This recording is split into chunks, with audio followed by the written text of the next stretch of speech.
morning, everyone. My name is Amy Gill, your pharmacist that cares. So I hope you guys are keeping warm today. If you're anywhere in the Midwest, yesterday it was like in the mid 50s, and today the feel like was negative, I don't know, 5, I think, this morning when we went to school. So I hope you're bundled up and you can stay inside and not have to go out today, maybe by the fireplace, maybe finish putting up your trees if you haven't done that. But whoo, it is cold. So when you're home and you're just kind of around doing things, I've got something I want you to start thinking about. People think of January 1st as this magic day, right? That everything's going to get better. You're going to make these New Year's resolutions. You're going to do all this stuff. We've chatted about this before, I think more than once. There is nothing magic about the beginning of January. And you know what? Those resolutions, they're probably not going to last because they don't. Gym memberships shoot up in January, right? If people get it automatically taken out of their checking account, they're going to forget about it for quite a while until they're like, wait a second. They start seeing these and like, oh, no, I'm not even going, right? And people just kind of drop off on those things after the first few weeks. So what I want to talk about now for the beginning of December is breaking those for success when it comes to your health and wellness. No, this is not something that is going to be fast, but with doing something consistently every day, what's going to happen? It's going to compound, right? Like just like compound interest, everything's going to get better. If you put money in the bank, even though maybe you're not getting that much interest on the money in your savings account, but it is going to build and it's going to build and it's going to build. And that's what's going to happen whether you choose bad habits or good habits. Those things are going to compound. And if we choose the path of bad habits, what's going to happen? Those things are going to compound. And then where are you going to end up? You're going to end up at the pharmacy or doctor's office first, and then at the pharmacy seeing me because things are just not going well. And these bad habits are going to not lead you to a good place. So why don't we take the time to start thinking about how we can change those bad habits into good habits and get rid of them? So the first thing you really need to do is to analyze these bad habits. Most of us know what these bad habits are. Sometimes you do things that you don't recognize, and others are there telling you that. If you are somebody that is a speaker or you're trying to do a speech, even like the kids, right? So when the kids are up there and they're learning and trying to go through and memorize these speeches, saying all these pauses, and I'm sure I do that as well. But once in a while, okay. But if you're saying it like every other sentence, that's not good. You might not realize you're doing that. So somebody's going to point those things out. So some of these bad habits, you might not even know you are doing or realize you are doing. People that bite their nails, again, such a habit. You do realize it because you see what happens, you see the end result, but some of these things people really never realize. So you want to have that support system to help you realizing what those habits are. So first thing is to analyze them and to identify them, to realize what they are, why they happen, when they happen, how they happen, what brings these things on. Sometimes overeating and just eating nonsense is because you're stressed. Stress for so many different reasons, but stress is usually a huge thing that brings that on. So if that is something that happens to you, how are you going to identify and how are you going to change those stressors so that is not what you go to? Well, number one, if you're eating those bad things in your house because you're stressed, the easiest way to fix that, don't buy them. You're the one going to the store and buying the stuff. It's not the kids, okay? You're the one going to the store, spending your money and buying those bad food items. So why are we doing that, right? They sound good. Don't go to the grocery store hungry. I have been guilty. And what is the first thing you want to do? Or the last thing you want to pick up when you're in line? They have all those candy bars and all the candy right there. And you're like, oh, I'm just hungry. I just need something, right? Really stop that urge to do that. Don't go hungry before you do that. It's not a good idea. But if you are a person that does that snacking, just don't buy the stuff. Buy things that are healthy. That's an easy thing to replace. Like I said, that's something you're doing and you're spending your money on it. So you're going to look for those patterns of what brings these bad habits on. So there are triggers that are going to do that. Like I said, stress is a huge trigger that brings that on. Lack of sleep is something that actually brings on a lot of those bad habits of overeating, grouchiness. So again, what are we going to do? There are going to be those nights that either you didn't sleep well for whatever reason, or there just isn't enough time. And that does happen occasionally, but don't make that a habit. Once in a great while of a few hours of sleep, fine. But if you can, like I said, let's make that a habit of good sleep, because that is important for your overall health and wellness and your immunity, right? If we are not getting enough sleep, we're not taking care of ourselves, what's going to happen? It's cold out. It's cough and cold season. All kinds of crazy things are coming out. So let's remember to take care of ourselves in that way as well. So changing the environment. If you are somebody that is trying to quit smoking, for example, this is a big thing we at the pharmacy that I talk with people about. What are you going to do to help you with that? Number one, your environment. If you are around people that still smoke, probably not a good idea. You're putting yourself back in that same environment of with the smokers, and that's where you did it to begin with. If smoking is paired with another habit, let's think about that as well. A lot of people smoke and drink and maybe play cards. They do that sometimes on the weekends. Okay, then we need to change those things. Changing your environment is going to be huge.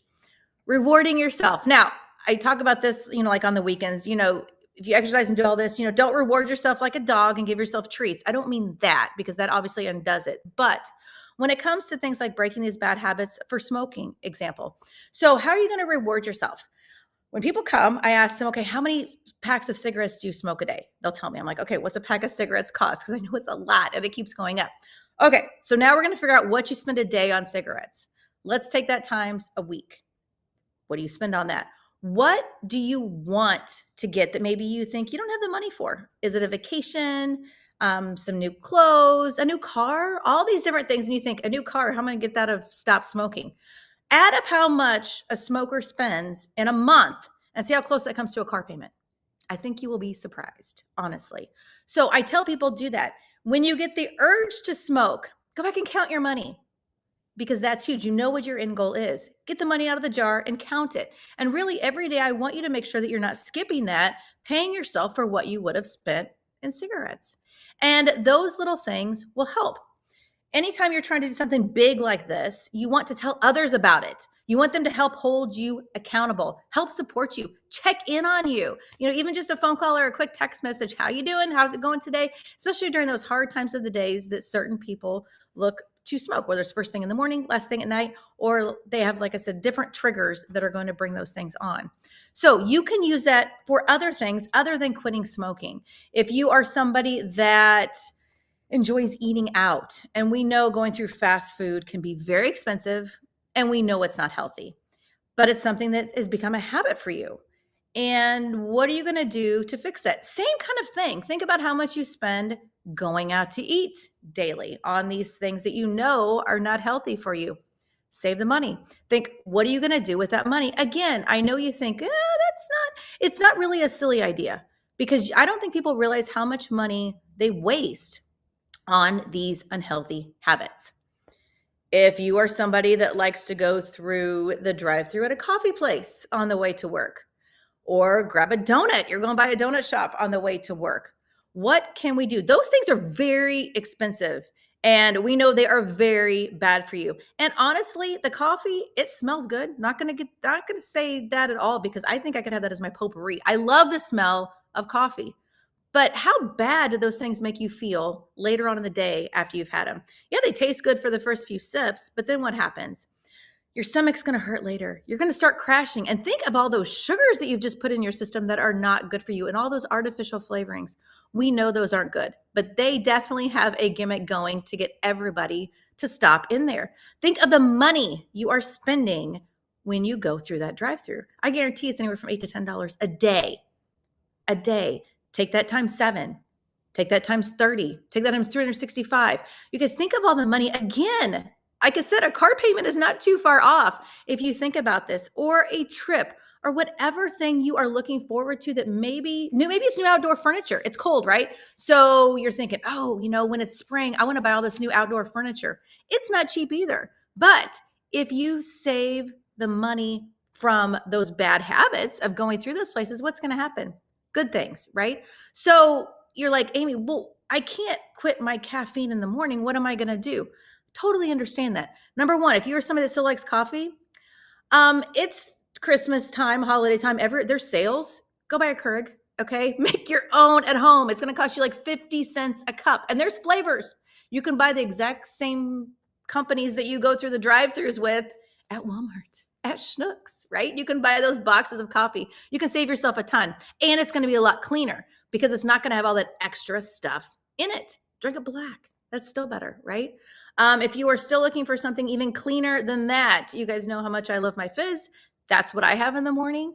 And that is such a clean alternative. It's 10 calories. That's it. The flavors are like endless. You can mix them, you can do all kinds of things with them, and they're delicious. And I'm not getting all that extra junk in my system. So that is one easy habit that we can replace. Now you're like, but that's you see it every day, right? As you're driving to work. Pick a different way. Okay. I bet you can find a different route that you avoid that coffee shop, that you avoid going by that donut shop. So that's another way to get away from these bad habits. Take that out of the equation. Change the environment. Don't go that way. Change it up. Because if we just keep doing this over and over and over, how are we ever going to change these habits if we don't start making those little changes? And I'll tell you, after a while, you're going to realize how much better you felt. I was somebody who did enjoy that coffee, just like I was talking about. Then I decided, you know what? I'm going to try to give it up for 30 days. Oh my gosh, you guys, within a week. Well, first few days was rough. Don't get me wrong. It was just like, because you were used to it. It was in your head. I was replacing it with the fizz and I was still getting my energy, but it was in my head, right? And after the first week, I realized how much better I felt and how awful that really did make me feel doing that. So then after I did this for several months and I had completely given it up, I was doing kind of a get to know at a coffee shop. And, you hate to go in there, not buy something and patronize the place, right? I'm like, oh, it was fall and, you just smelled pumpkin. I'm like, I'm going to buy one. Sure. I mean, big deal, right? I remember exactly, it was 2:30 in the afternoon. I'm sitting there drinking this, like, I don't know what it was, some pumpkin latte, whatever. And the lady was so nice that I was talking to. And I'm like starting to put my hand over my mouth because number one, my stomach was hurting. But number two, I was going to start yawning. It is 2:30 in the afternoon. Okay. The sun is shining. There is no reason. But I'd already almost finished off this coffee and I was starting to crash way earlier than I would have in the past. And my stomach was already hurting because I didn't realize how bad these things made me feel until I got away from it and then tried it again. And that happens even with other bad habits. When you get away from them for so long, if you're a smoker and you get you've quit, right? You quit. Now, all your senses are starting to come back a little bit better and you're around somebody that smokes, you're probably the first one that's going to say, oh my gosh, that's terrible, because you are now more alert to those things and where you didn't realize it before because that was you. So you guys, some of these things are big, but some of these things can be done with just little tweaks. Exercising. I talked about pairing those things with brushing your teeth. You didn't think about brushing your teeth anymore, right? Your kids constantly, did you brush your teeth? Did you put on deodorant? These are always things now, that we're saying to the kids before they're leaving the house. And now they kind of look at me like, Mom, I'm 15 years old. Why are you asking me?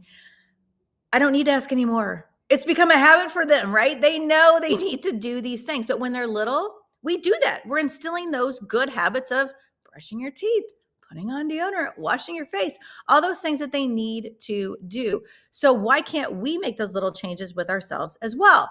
When you brush your teeth, like I said, find 30 seconds, 60 seconds. You have the time. You have 30 seconds. I guarantee it. Unless the fire alarm's going off in your house, you got 30 seconds to get down on the floor. Or if you want to do jumping jacks, that's fine. Sit-ups, push-ups, a plank, find 30 seconds. Your phone is with you. I guarantee it is. Put it on timer and do it. Make this a habit. If you do that for a minute or two every day, a month later, you guys, you're going to be doing so many more and lasting longer on the planks. These are not crazy things. These are easy things to do, but these can compound into so many amazing things. And what are you doing to your kids? You're showing them how you can replace these good habits. Quit shopping the perimeter of the store. Quit buying all these over-processed foods. Not good for them, not good for you. And then you want it to become a habit that they want to grab the banana or the strawberries or whatever piece of fruit versus unwrapping a candy bar. Is it easier to unwrap a candy bar than wash a piece of fruit and cut it up? Yeah, it is. Most people think that, it's just easier. I'll just unwrap that. I'm done. But what is better for you in the long run? We need to stop and think about that. And really, how much longer does it take to wash a piece of fruit? It doesn't. Okay. So teach your children and yourself and everybody around you those good habits. So what are you going to do to make sure that you do these things? I am interested in what kind of bad habits you are looking to break. What temptations do you have? Take that temptation away. Like I said, change the way to work, do all those things. Try this for 30 days. You're like, oh my God, are you kidding me? 30 days? Okay, fine. Yes, I know Christmas is around the corner. I'm not saying give up sugar completely. I mean, I am not crazy, okay? But the first few days are always the hardest of any of these. But if you realize giving up the excessive amounts that you have of these things, doing things, and then just sprinkling them back in moderation, that's okay, right? Because you can, I mean, every month has something going on, right? There's always a party, there's always a holiday, whether it's a birthday and anniversary, there's always something you're gonna find every month. And what are you finding? What are you really finding? You're finding an excuse to not break these habits. And then what's gonna happen? You're gonna get to the point, you're gonna look at yourself in the mirror and you're gonna say, what did I do? Why did I do this?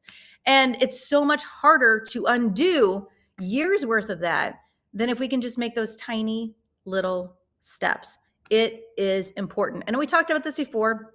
Another bad habit people do in the morning, and then I could go on and on. You guys, I think I've talked forever. I'm sorry. Another bad habit people do in the morning. Number one, they hit snooze. Don't do that. Okay. That extra 5 minutes is not going to feel any bit better. So just get up. Whatever time you set your alarm for, make sure this time you actually need to get up.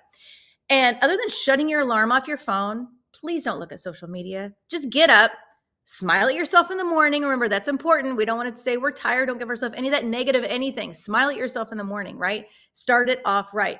Take your shower, get ready. Then, you can do your social media later if your emails or whatever. But that is not something that needs to be done first thing in the morning. So the only thing I want to see you guys doing with your phone is shutting the alarm off or checking the weather. That is okay because I do that every day because in St. Louis, you never know what the weather is going to be. It changes, hourly. Like I said, 55 yesterday and a freezing 20 with a feel like of negative whatever this morning. So those things are okay. But let's make a conscious effort to do that. Let's surround ourselves with people that can help us. When it becomes those extreme habits of stopping smoking, those kind of things, please tell others what you are doing. Even if it is you're trying to give up, going through the drive-throughs, whether it's coffee or tell people, right? Because that is going to hold you accountable and they will check in on you. I promise you, these little changes that you make today will compound and you will be so grateful because we'll be chatting here and not at the pharmacy. Let me know, drop these in there. Let me know how I can help you overcome these bad habits as we finish off 2024.